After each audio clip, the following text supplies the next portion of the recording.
The very first exercise is called the bow.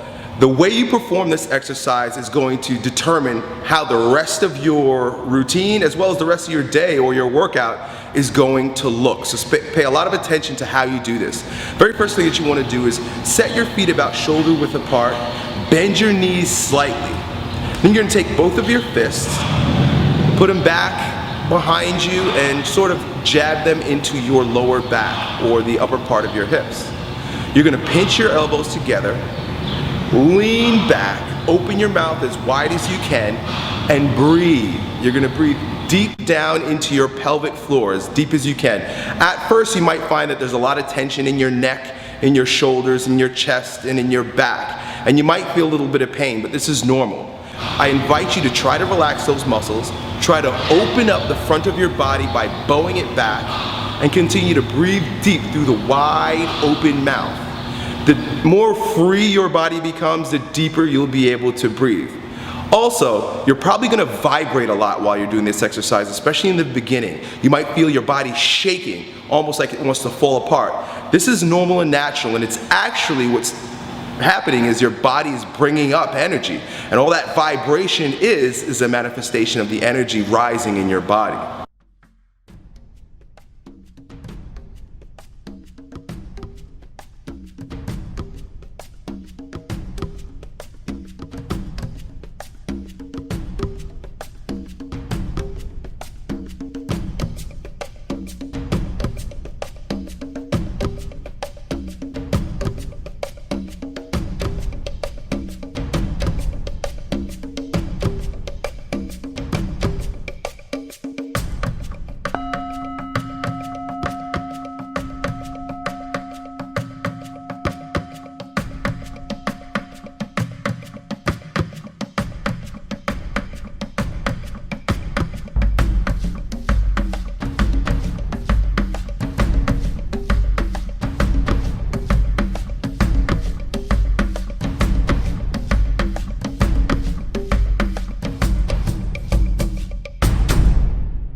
The second exercise I call the ground reach. Essentially, you just reverse the bow by flexing over and reaching for the ground.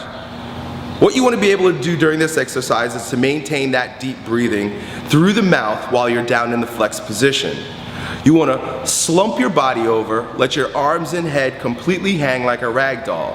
As you inhale, you may feel your upper body rise somewhat and then collapse towards the ground as you exhale. Continue to try to breathe deep into your pelvic basin as you perform this exercise. You'll feel a large stretch throughout the back of your legs, maybe in your neck and in your low back. This is normal, and you may also vibrate like I described with the first exercise.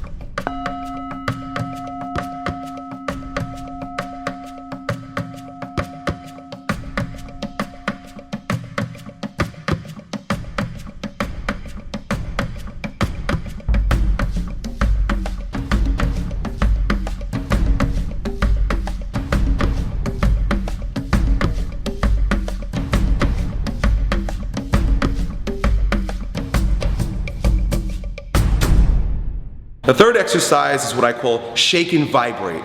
This is really where you shake out all the tension in your neck, shoulders, legs, hips, stomach, and arms.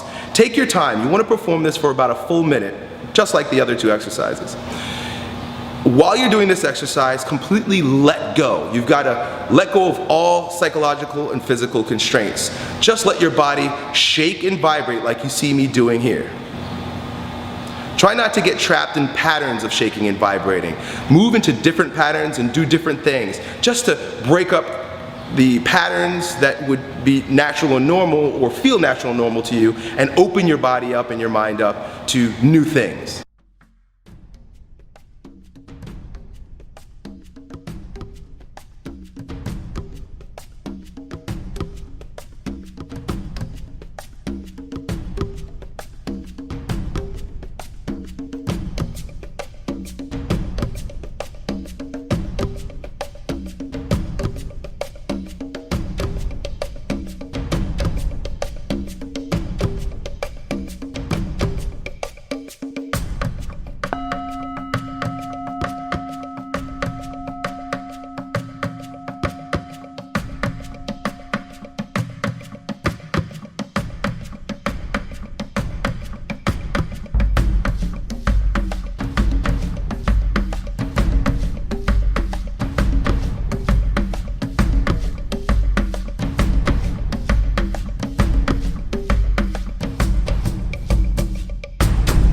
The fourth exercise is called the trust reach, because essentially what you're going to do is you're going to put your body in a position where naturally it would want to fall and you may be fearful or scared of that particular action.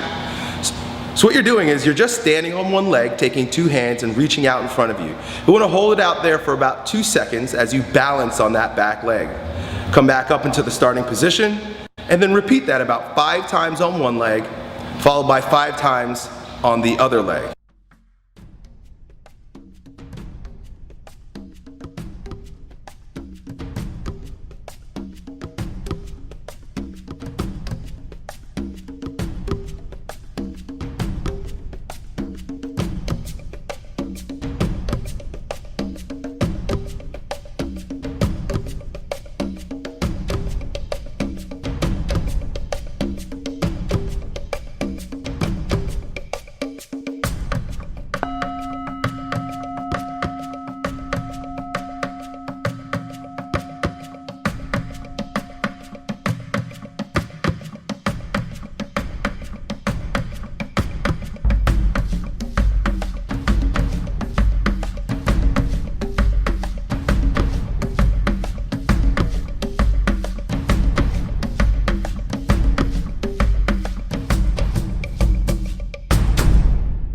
The fifth exercise is a deep knee bend or squat.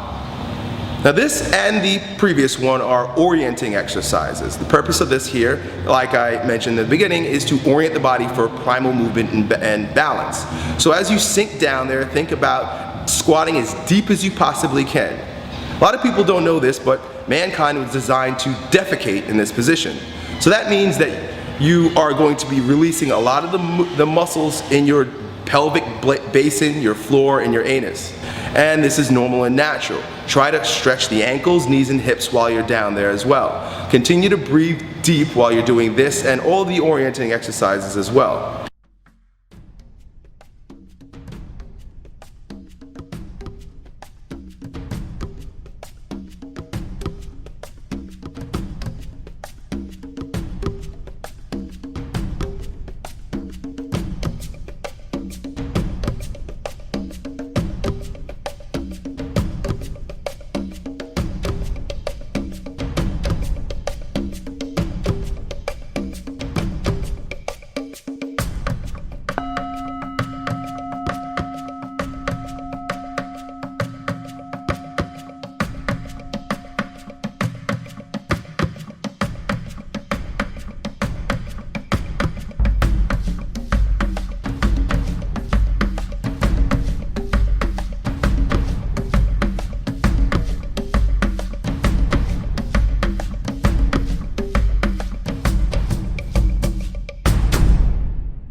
The next orienting exercise is the roll back reach.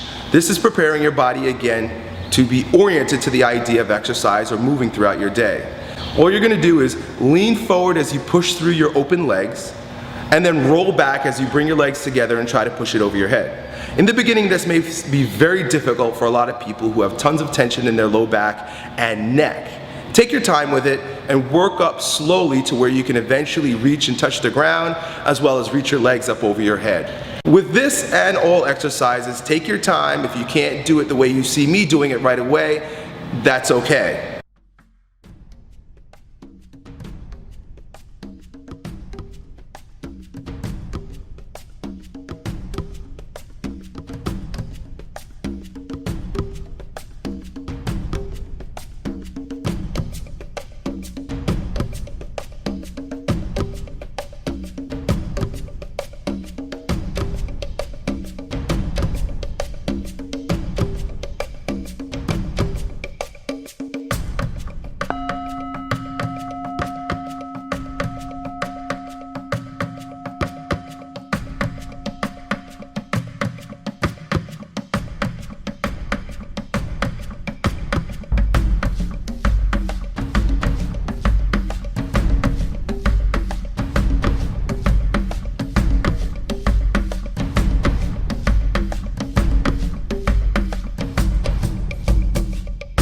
The next orienting exercise is the scorpion. All you're going to do is lay down on your stomach with your arms out to the sides and reach the opposite leg to opposite hand. Again, this is preparing your body for the twist pattern.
The final orienting exercise is the 90-90 reach. I like to do it I like to set my legs in the 90-90 position, basically 90 degrees in front, 90 degrees in back. The first part is where you lean forward over the leg that's in front of you. Hold that for about 30 seconds, and then do the second part where you lean back towards the leg behind you. You'll find that this really opens up your hips, both on the outside and on the inside. So your hip flexors as well as your glutes will get a really good stretch.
And finally, the last exercise is our grounding and focus exercise. We call it the warrior bounce or ground pound. And this, just like you see a lot of if you watch National Geographic or the History Channel, you'll see Native Americans or even some of the Roman soldiers doing a lot of ground pounding while making noise in preparation for war or battle or sport. And that's exactly what we're doing here. You want to bounce and let your feet hit the ground such that it vibrates up throughout your entire body. You want to let your feet land flat. Don't bounce on your toes. Each time you hit the ground, you want to make a loud hoo, hoo, hoo sound that's going to resonate deep from within your sex center, basically your pelvic floor, up throughout your entire body. You want to feel that vibration from the ground and from the hoo sound throughout your entire body.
Now, after performing this warm-up, you are going to be energized, oriented, and focused to go ahead and attack your day like a beast or attack your workout in the same fashion. I know this will help you. I think it's something great. Share your experiences with me at the blog post down below. Any questions or concerns, I'd love to support you. Talk to you next time.